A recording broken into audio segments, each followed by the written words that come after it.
আসসালামু আলাইকুম। Mobile repairing এর বেসিক কোর্সের নতুন আরেকটি ক্লাসে আপনাদেরকে স্বাগতম। আমরা কথা বলছিলাম হচ্ছে সার্কিট নিয়ে।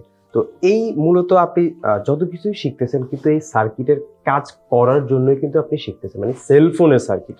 ঠিক আছে?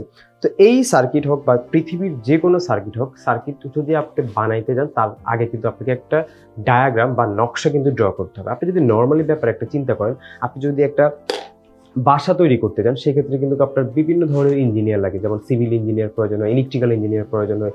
সিভিল ইঞ্জিনিয়ার হচ্ছে কি ড্র করে যে কোথায় কোন পিলারটা বসবে, হ্যাঁ। তারপর ইলেকট্রিক্যাল ইঞ্জিনিয়ার কি করে, ইলেকট্রিক্যাল ইঞ্জিনিয়ার হচ্ছে সে কোথায় আপনি ফ্যান দিবেন, কোথায় লাইট দিবেন, এই যে সবকিছু কিন্তু আগেই কিন্তু ড্র করে, ড্র করার পরে কিন্তু হচ্ছে আপনার আপনি পুরো পরিপূর্ণ একটা বাড়ি দেখতে পান। সেম ভাবে আমাদের এই সার্কিটগুলো কিন্তু বোর্ডগুলো কিন্তু এভাবে হচ্ছে তৈরি হয়ে যায় না। আগে কিন্তু তার কি করতে হয়েছে, ডায়াগ্রামটা ড্র করতে হয়েছে। ডায়াগ্রামটা ড্র করার পরে কোন কম্পোনেন্ট, কোন আইসি, ক্যামেরা কোথায় বসবে, সবকিছু কিন্তু ড্র করার পরেই কিন্তু কি এরকম একটা সার্কিট আসছে। আপনি একটা জিনিস চিন্তা করেন, ধরেন, এবং আপনি যদি ধরেন এই যে কোনো আপনার বাসার দেয়ালে যে কোনো কিছু কিন্তু আপনি যদি ডিল করতে চান, আপনি কিন্তু ডিল করতে পারবেন না। কেন পারবেন না? কারণ আপনি কিন্তু জানেন না সেখানে কোনো ইলেকট্রিসিটি লাইন আছে কিনা, সেখানে কোনো পানির লাইন আছে কিনা, গ্যাসের লাইনও থাকতে পারে। সেই জন্য আপনাকে কি করতে হবে, ডায়াগ্রাম দেখতে হবে। সেম ভাবে আমাদের এইখানে আপনি কাজ করতে গেলে আপনি কিন্তু চাইলেই ডিল করতে পারবেন না, চাইলেই যে কোনো কম্পোনেন্ট তুলে ফেলতে পারবেন না। আপনাকে দেখতে হবে ডায়াগ্রাম, কারণ ডায়াগ্রাম দেখলে আপনি বুঝতে পারবেন যে এই লাইনটা কোথায় গেছে, বা আমি কি চাইলে কি এখান থেকে এখানে একটা জাম্পার করে দিতে পারবো, আমি কি এখান থেকে এখানে একটা ভোল্টেজের লাইন টেনে দিতে পারবো।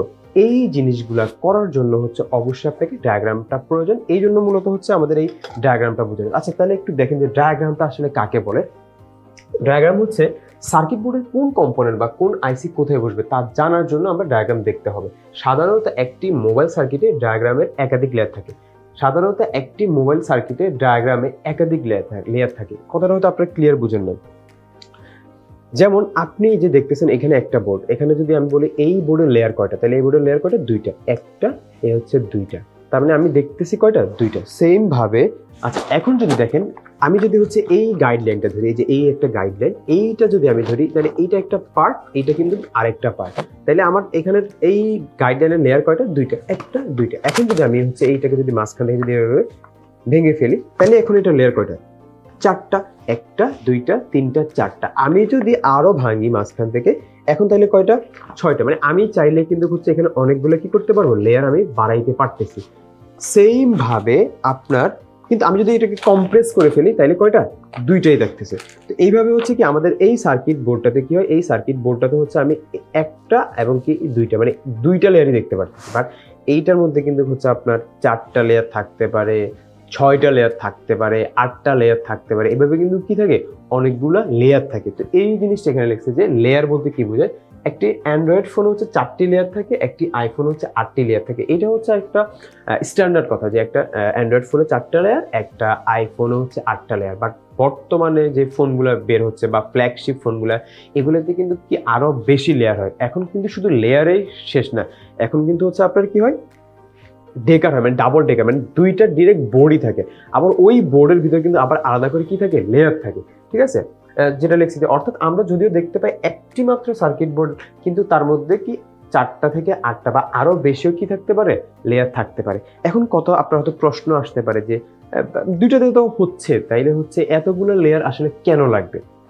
আমি যদি আপনাদেরকে একটা বাস্তব উদাহরণ দিই, আপনি যদি একটা জিনিস খেয়াল করবেন যে আমাদের দেশে যে আপনার ফ্লাইওভারগুলো দেওয়া হয়, ফ্লাইওভারগুলো কেন দেওয়া হয়, যাতে করে হচ্ছে আমরা জ্যাম থেকে বাঁচতে পারি। জ্যাম থেকে বাঁচার জন্য কিন্তু কি ফ্লাইওভারগুলো দেওয়া হয়। আপনি যেইখানে যত বেশি ফ্লাইওভার থাকবে আপনার জ্যাম কিন্তু তত কম হবে। কজ হচ্ছে সে একটা লাইন পাচ্ছে, লাইন পাওয়ার কারণে সে কি ফ্লাইওভার দিয়ে চলে যাচ্ছে। তার মানে যেখানে হচ্ছে 5টা গাড়ি যাইতো সেখানে 3টা চলে যাচ্ছে ফ্লাইওভার দিয়ে, 2টা হচ্ছে আপনার অন্য একটা রোডে যাচ্ছে। তার মানে সেখানে কি হচ্ছে, জ্যামটা কমে যাচ্ছে। সেম ভাবে আমাদের এখানে জাস্ট এগুলো হচ্ছে ফ্লাইওভার। আপনার হচ্ছে ফ্লাইওভার কেমন, যেমন হচ্ছে ধরেন আপনি বলতে পারেন যে এই যে বড় বড় যেগুলো দেখতেছেন এগুলো হচ্ছে কি একটা ডিস্ট্রিক্ট বাস। ডিস্ট্রিক্ট বাসটা হচ্ছে আপনার প্রথম লেয়ারে যাচ্ছে। আপনি হচ্ছে ধরেন এই যে যেগুলো দেখতেছেন তার চেয়ে একটু ছোট, এটাকে বলতে পারেন আপনি ভিআইপি। হ্যাঁ, ভিআইপি হচ্ছে আপনার প্রাইভেট কার বলতে পারেন। তারা কিন্তু ভিআইপির আলাদা আরেকটা লাইনে যাচ্ছে, তার আমার 2টা লেয়ার শেষ। তারপরে যেটা আপনি ধরতে পারেন ক্যামেরা বা সিম, সেটা কিন্তু যাচ্ছে কি আরেকটা লেয়ার, তাহলে সেটা কি আরেকটা লেয়ার, মানে আরেকটা পথ। এইভাবে হচ্ছে প্রত্যেকটা কম্পোনেন্ট থেকে শুরু করে সবকিছু কিন্তু হচ্ছে এরকম আলাদা আলাদাভাবে যায়। যদি সবগুলো একসাথে যায় তখন কি হবে, তখন কিন্তু কনফ্লিক্ট হয়ে ওই যে শর্ট সার্কিট বলছিলাম, শর্ট সার্কিট হয়ে যাবে। যাতে করে শর্ট সার্কিটটা না হয় এই জন্য হচ্ছে এত এত লেয়ার হচ্ছে আমাদের সেলফোনে দেওয়া হয়। এখানে আরেকটা কথা হচ্ছে কি, যেটা লেখা আছে যে আইফোনের জন্য হচ্ছে কয়টা, 8টা, অ্যান্ড্রয়েডের জন্য হচ্ছে 4টা। এখানে 8টা 4টা কিন্তু না, ব্যাপারটা এইটা বোঝানো হয়েছে, কারণ আরো বেশি হইতে পারে। এটা বোঝানো হয়েছে যে আইফোন তাদের কনসেপ্টগুলো কিন্তু অলওয়েজ কিন্তু তারা এই জিনিসটা মাথায় রাখে যে কাস্টমার আসলে কোথায় হচ্ছে কাস্টমারের জন্য ভালো হবে। এই জন্য আইফোনে শুধু লেয়ারের ক্ষেত্রে না, আইফোনে কিন্তু সবগুলো বোর্ড মানে 11 থেকে শুরু করে সবগুলো বোর্ড কিন্তু ডাবল ডেকারের হয়, মানে ডিরেক্ট বোর্ডটাই হয় 2টা, আর বোর্ডের ভিতরে তো লেয়ার আছে। এই জন্য আসলে আমরা হয়তো অনেক সময় বুঝি না যে আসলে আইফোনের দাম এত বেশি কেন হয়, কারণ তাদের সবগুলো কনসেপ্ট, তাদের কিন্তু ইএমআই যে শিলগুলো থাকে সবগুলো কিন্তু হচ্ছে হাই কোয়ালিটির থাকে, এই জন্য বেশি হয়। তো আশা করছি হচ্ছে আপনারা আজকের যে ক্লাসটা ছিল আমাদের ডায়াগ্রাম ক্লাসটা আপনারা বুঝতে পেরেছেন। আমরা কিন্তু যখন আমাদের যে প্র্যাকটিক্যাল ক্লাসগুলো হয় বা অফলাইন ক্লাসগুলো হয়, সেখানে কিন্তু আমরা বর্নিও, জেরেক্স, ডাব্লিউ, এগুলো কিন্তু সবগুলো কিন্তু হচ্ছে ইন্টারন্যাশনাল সফটওয়্যার, মানে ইন্টারন্যাশনালি কিন্তু এই সফটওয়্যারগুলোর মাধ্যমে কিন্তু হচ্ছে কাজ শেখানো হয়। আমরা কিন্তু প্র্যাকটিক্যালি ওই সফটওয়্যারগুলো দিয়ে কিন্তু আপনাদেরকে হচ্ছে কাজ শিখিয়ে থাকি। তাছাড়া যেটা আপনারা দেখছেন যে একটু আগে আমি যে গাইডলাইনটা দেখাইছি, এটা কিন্তু কিন্তু এনএসডিআই বা আমেরিকান স্ট্যান্ডার্ড ফলো করে কিন্তু এই পুরো গাইডলাইনটা কিন্তু আমেরিকান স্ট্যান্ডার্ড ফলো করে, বাট আমরা কিন্তু এটাকে শর্ট করে লাস্টের যে পেজগুলো আছে আমরা খুবই শর্ট করে, যেটা হচ্ছে আসলে আপনি যদি এই গাইডলাইনটা পড়তে যান আপনি কিন্তু বুঝবেন না, এবং এখানে সব কিছুই কিন্তু ইংলিশে লেখা আছে, এটা আপনি বুঝবেন না। তো আমরা পুরো গাইডলাইনকে শর্ট করে কিন্তু আমরা আমাদের নিজস্ব একটা গাইডলাইন এখানে হচ্ছে রেডি করছি, যেটা হচ্ছে আপনাদের জন্য ইজি হবে, আপনারা বুঝতে ইজি হবে,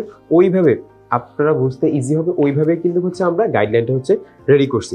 তো আপনারা যারা আসলে অফলাইন ক্লাসে আমাদের করতে ইচ্ছুক, অবশ্যই হচ্ছে আমাদের যে নাম্বার দেওয়া আছে বা আমাদের ওয়েবসাইট থেকে আমাদের যে পেজ আছে সেখানে কন্ট্যাক্ট করে কিন্তু আমাদের অফলাইন ক্লাসে কিন্তু আপনারা জয়েন করতে পারেন। তো আমাদের যে সার্কিটের ক্লাসটা ছিল, সার্কিটের ক্লাসটা কিন্তু এখানেই কমপ্লিট। আমরা নেক্সট ক্লাসে নতুন কোনো টপিক নিয়ে আলোচনা করবো। সেই পর্যন্ত সবাই ভালো থাকুন। আল্লাহ হাফেজ।